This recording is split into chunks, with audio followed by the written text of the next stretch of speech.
ஆக இதற்கு சரியான பொருள்தான் என்ன என்ன பெண்முத்தி பின் வருவனவற்றை யோசித்து விட்டு சொல்லும் புத்தி என்பதைத்தான் பெண்முத்தி பின்முத்தி என்றார்கள். பெண்கள் இப்போதுமே எந்த ஒரு விடயமாக இருந்தாலும் அதன் பின்விளைவுகளை ஆராய்ந்தே முடிவுகள் எடுப்பார்கள். கல்வியாகட்டும், காதலாகட்டும், குடும்பமாகட்டும், தான் சார்ந்த முடிவாகட்டும், தன்னை சார்ந்தவர்கள் சம்பந்தப்பட்ட முடிவாகட்டும், எந்த பிரச்சனை நடந்தாலும் தான் எடுக்கும் முடிவு எந்த அளவு விளைவுகளை தரும் என்பதை யோசித்து விட்டு அதற்கு தகுந்தது போன்ற முடிவைத்தான் அவளின் புத்தி சொல்லும்.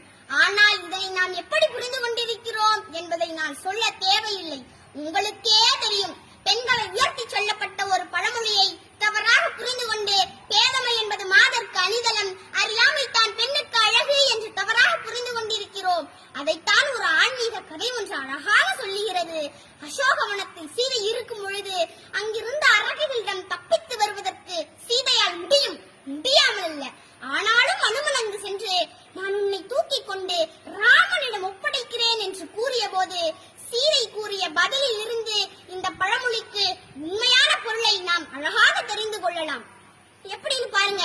எல்லை நீத்த உலகம் யாவையும் என் சொல்லினால் சுடுவேன், தூயவன் உள்ளவன் ஆற்றிற்கு மாசென்று வீசினேன் என்று அனுமனை பார்த்து சொன்னார்.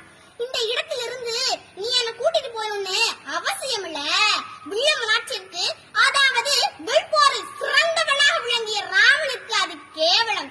ராமன் போய் கூட்டிட்டு வராம அவளா தப்பித்து வந்தாள் என்று மற்றவர்கள் சொல்லக்கூடாது. என்னுடைய கணவன் வந்து கூட்டிட்டு போனாதான் எனக்கு பெருமை.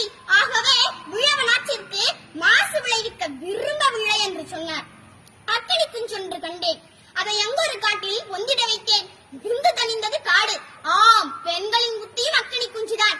என்னதான் அடுப்பாங்கரையிலும் அந்திவானத்திலும் அவள் பணி செய்தாலும் ஒரு விஷயத்தை யோசிக்கும் போதே இதற்கான மொத்த கருத்துக்களையும் யோசித்து அதற்கான செயல்களை செவ்வனே செய்து முடிப்பர். அக்கனி குஞ்சை அடக்கிட இயலுமா? பெண் புத்தியை பின்தள்ளிட முடியுமா? இனியாவது பழமொழியின் சரியான மொழிப்பொருளை அறிந்து பயன்படுத்த வேண்டுகிறேன்.